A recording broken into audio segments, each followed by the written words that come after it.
Assalamualaikum warahmatullahi wabarakatuh. Kami dari kelompok 17 yang beranggotakan Intan Mary Baharsiwi, Sofatul Arifah, dan Adrian Sumamardika akan mempresentasikan tentang tanaman kosambi. Yang pertama, sejarah tumbuhan kosambi. Kosambi dengan nama latin Sclereikera oleander termasuk salah satu tumbuhan hutan yang beradaptasi lokal, bermanfaat serbaguna, dan bernilai ekonomis dan sangat potensial. Buah pohon kesambi digemari oleh manusia, binatang, dan burung. Oleh karena itu, pohon kesambi dapat menjadi alternatif tanaman unggulan di dalam dan di luar kawasan hutan. Pada sisi lain, pohon kesambi di Sulawesi Selatan mempunyai sejarah tentang manfaat penting kesambi pada masa kerajaan Sultan Hasanuddin. Dengan demikian, pohon kesambi perlu dikembangkan karena selain serbaguna, bersejarah, juga supaya tidak menjadi tanaman langka. Kesambi tumbuh tersebar di kaki pegunungan Himalaya hingga Sri Lanka dan Indochina.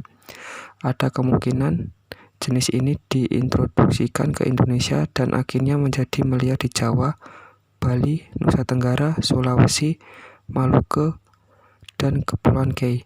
Secara umum, kosambi telah ditanam di daerah tropik termasuk India. Pohon tingginya hingga 40 meter dengan diameter hingga 2 meter, kadang-kadang agak berair. Papaganya licin, abu-abu, daunnya bersirip genap, anak daun terakhir seringkali seperti ujung anak daun. Perbungaan terletak pada bagian cabang yang tidak berdaun, kadang-kadang terletak di ketiak daun. Bunganya tunggal, warna kuning pucat hingga hijau pucat. Buah-buah telur atau menjorong, terdiri atas 1-2 biji warna kuning. Biji kesambi dilapisi dan diselimuti oleh kulit yang berwarna coklat. Bentuknya bulat panjang dengan ukuran antara 6-14 mm. Mudah pecah dan daging bijinya mengandung 70% minyak sangat berguna sebagai bahan pembuatan minyak gosok. Minyak yang berasal dari biji kesambi sangat baik untuk mengobati penyakit dalam, kudis, dan luka-luka. Dalam upaya pengembangan biodiesel, biji kesambi dapat diolah menjadi minyak pelumas, pembuatan lilin, industri batik, dan bahan membuat sabun. Menurut beberapa hasil penelitian, kulit biji kesambi sangat cocok untuk pertumbuhan jagung lokal.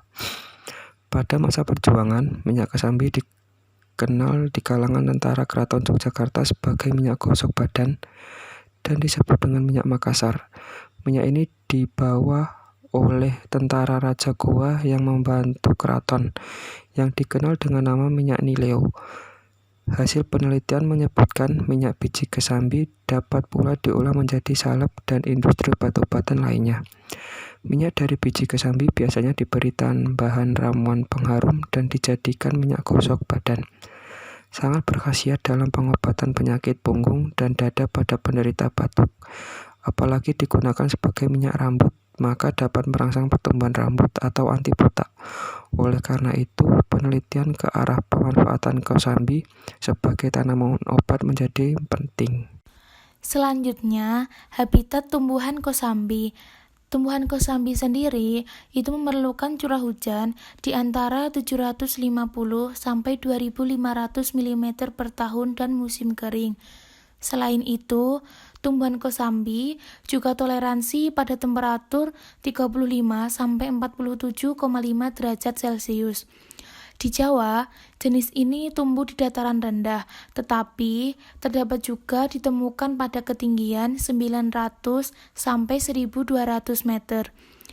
Tumbuhan kosambi tumbuh di daerah yang garing, hutan campuran, dan di savana juga terdapat tumbuhan kosambi, tetapi hanya beberapa pohon saja. Di Jawa sendiri, tumbuhan kosambi kebanyakan tumbuh di hutan jati dan di daerah yang garing. Terkadang juga terdapat di daerah yang berawa, tetapi hanya beberapa pohon saja.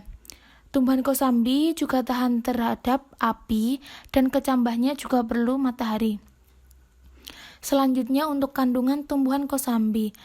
Tumbuhan kosambi sendiri itu mengandung tanin, terpenoid, betulin, dan asam betulinik.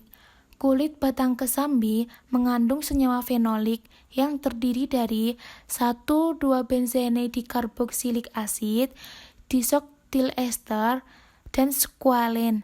Buah kesambi mengandung senyawa fenolik yang terdiri dari protocatechuic acid, B-hydroxybenzoic acid, vanillic acid, caffeic acid, syringic acid, dan P-coumaric acid. Kulit buah dan biji kesambi mengandung saponin, alkaloid, terpenoid, flavonoid, dan tanin. Daun kesambi mengandung metabolit sekunder yang berupa alkaloid, fenolik, tanin, dan flavonoid. Fenolik dan flavonoid merupakan komponen terbanyak yang terdapat pada daun kesambi, dan hasil analisa dengan metode thin layer chromatography atau TLC didapatkan quercetin sebagai salah satu komponen flavonoid dalam daun kesambi. Selanjutnya untuk budidaya tumbuhan kosambi. Budidaya tumbuhan kosambi pada umumnya dilakukan melalui biji dan stik akar. Biji dapat disimpan hingga 1 tahun dan bila disimpan dalam keadaan tempat yang tertutup. Pembudidayaan dilakukan dengan cara menebarkan langsung ke tanah yang sudah diolah. Stik dilakukan dengan memotong akar dan menanamnya di pembibitan hingga 1 tahun sehingga diameter mencapai 1 cm. Penanaman di lapangan dilakukan dengan mempersiapkan lubang sedalam 30 cm dan perawatan juga masih diperlukan dengan cara mencabuti rumputnya. Proses pembuatan minyak atsiri dari biji kosambi. Penyulingan minyak atsiri dengan cara distilasi uap memang sedikit lebih maju dan produksi minyaknya pun relatif lebih baik. Prinsip kerja penyulingan ini sebagai berikut. Yang pertama itu ada kettle penyulingan, diisi air sampai pada batas saringan. Bahan baku diletakkan di atas saringan sehingga tidak terhubung langsung dengan air yang mendidih, tetapi akan berhubungan dengan uap air. Lalu air yang menguap akan membawa partikel-partikel minyak atsiri dan dialirkan melalui pipa ke alat pendingin, sehingga terjadi pengembunan dan uap air yang tercampur. Minyak atsiri tersebut akan mencair kembali. Selanjutnya dialirkan ke alat pemisah untuk memisahkan minyak atsiri dari air.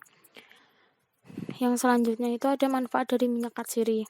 Manfaat dari minyak atsiri itu yang pertama ada membantu proses penyerbukan, yang kedua mencegah kerusakan tanaman oleh serangga atau hewan, yang ketiga sebagai cadangan makanan dalam tanaman, yang keempat minyak atsiri disintesa dalam sel granular pada jaringan tanaman dan ada juga yang berbentuk dalam pembuluh resin atau resin duct. Misalnya minyak terpenting dari pohon pinus. Yang kelima, mengatasi stres dan gangguan cemas. Yang keenam, sebagai aromaterapi. Yang ketujuh, sebagai perawatan pribadi. Yang ke-8 sebagai praktek kesehatan, dan yang ke-9 ada sebagai upacara keagamaan, yang terakhir sebagai perawatan kecantikan. Sebenarnya buat manfaat minyak atsiri ini lumayan banyak, cuman itu yang ada di yang kita cantum. Terima kasih. Itu dari kelompok 17 yang mengangkat tema kosambi. Kalau ada salah mohon dimaafkan. Wassalamualaikum warahmatullahi wabarakatuh.